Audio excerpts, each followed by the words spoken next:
Attached. By J. Wdowski. Copyright 2025. Part 12. Annabelle brought the food into her hidden room. She realized that the food from the refrigerator would only last her a day or two. She needed something to keep them cold. She looked at the clock by her bed.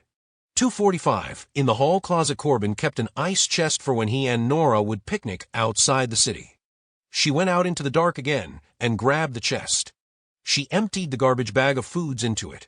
She then took the bag back to the kitchen to fill it up with as much ice as possible. Best to take that last. She thought to herself about the ice. She instead filled the bag with any dried canned goods in the cabinets that she could store under her cot. She made sure to take the can opener, and at last a fork and the roll of paper towels. Making her way through the dark, she made it back to her room. The clock in bright red digits read 2:55. While the building slept, she realized she should empty her commode while she had the chance. She took it with her and detoured to the bathroom to clean out. She used the opportunity to also pour out her water basin and fill it with fresh water. She returned both to her room. At 3:13, she returned to the kitchen to empty the ice bin in the freezer for the ice chest in her room. She emptied the ice into a fresh garbage bag and put the bin back in the freezer. Still in the dark, she began to navigate her way back to her hidden room on the other side of the living room. Just as she stepped into the living room, she could hear the front door being unlocked. Someone was coming into the apartment. She decided to move as quickly across the room into the safety of her secret place when the lights all went on. Oddly, she froze. Froze like a deer in the road within the headlights of an oncoming car. She was only steps away from the open hidden door to her room.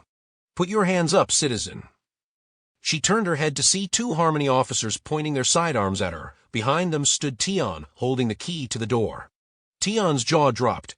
She was shocked by seeing the young, attractive Annabelle in his apartment. She was shocked by the hidden door to another room. A room she was completely unaware of each time she had been in the apartment with Corbyn. "Put your hands up, citizen. Now." The officers both repeated, moving towards her. She dropped the bag of ice and raised her hands above her head. She knew they would shoot if she did not. With her hands above her head, she closed her eyes, knowing it was all over. She felt one of the officers take her hands and cuff them behind her back. The other officer holstered his weapon, and with his free hand moved Annabelle's hair to the side, exposing her neck and ear. "Looks like we got one," attached earlobes. Then everything went black again for Annabelle as they placed a black hood over her head and escorted her out of the apartment. "Thank you, citizen," one of the officers said to Tian. "This will earn you a rainbow scarf."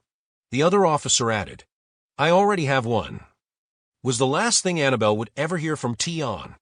Annabelle, with the hood still on her, had been moved about and handed off between different people. Hours later, she was sat in a chair. One hand was uncuffed in order to recuff them to a steel ring on the table they sat her in front of. Her hood was finally removed. As her eyes adjusted to the lights, an image of the Great Mother came into focus, but it was not a poster of her.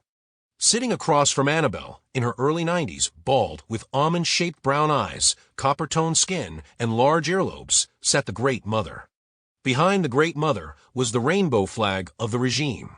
To her right was a large, full mirror, which Annabelle assumed was two-way.